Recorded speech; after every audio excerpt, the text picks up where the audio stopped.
విశాఖ ముఖ చిత్రం మారబోయేటువంటి పరిణామాలు అతి త్వరలో సంభవించబోతున్నాయి. ఆల్రెడీ గూగుల్తో ఒప్పందం చేసుకున్న తర్వాతే ఐటీ ఎనేబుల్డ్ సర్వీసెస్లో విశాఖ గ్లోబల్ డెస్టినేషన్గా మారేటువంటి అవకాశాలు మరింతగా పెరిగాయి. ఇప్పుడు విశాఖలో ఆపరేషన్స్ ప్రారంభించడానికి దేశీయ ఐటీ ఎనేబుల్డ్ సర్వీసెస్ దిగ్గజ సంస్థ కాగ్నిజెంట్ అన్ని ఏర్పాట్లు చేసుకుంది. ముహూర్తం కూడా ఫిక్స్ చేసింది. డిసెంబర్ 12వ తేదీన విశాఖలో టెంపరీ బిల్డింగ్లో కార్యకలాపాలను ప్రారంభించడానికి అన్ని రకాల ఏర్పాట్లు పూర్తి చేసుకుంది. ప్రపంచవ్యాప్తంగా సర్వీసెస్ ఇస్తున్నప్పటికీ కూడా మన దేశంలో అత్యధిక ఐటీ ఎనేబుల్డ్ సర్వీసెస్ అందించేటువంటి మ్యాన్ పవర్ కంపెనీగా కాగ్నిజెంట్కి ఒక ప్రత్యేకమైన గుర్తింపు ఉంది.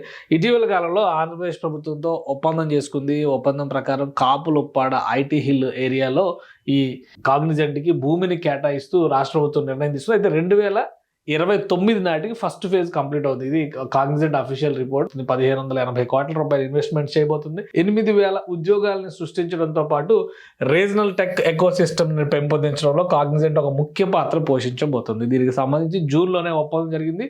భూముల కేటాయింపు ప్రక్రియ కూడా కంప్లీట్ అయింది. 22 ఎకరాలు. The proposed campus will be spread over 22 acres in Kapuluppada IT hill, a site allocated by the government of Andhra Pradesh with their investment of 1583 crores.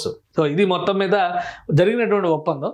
కానీ ఆపరేషన్స్, ఎందుకంటే ఇందులో ఫస్ట్ ఫేజ్ 2029 అవుతుంది. 2029 వరకు ఖాళీగా కూర్చోలేరు కాబట్టి 2026 నుంచే ఆపరేషన్స్ మొదలు పెట్టాలని చెప్పి కాగ్నిజెంట్ డిసైడ్ చేసుకుంది.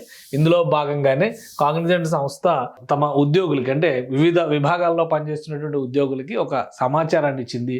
ఈ నెల 12వ తేదీన అందరూ అందుబాటులో ఉండాలి.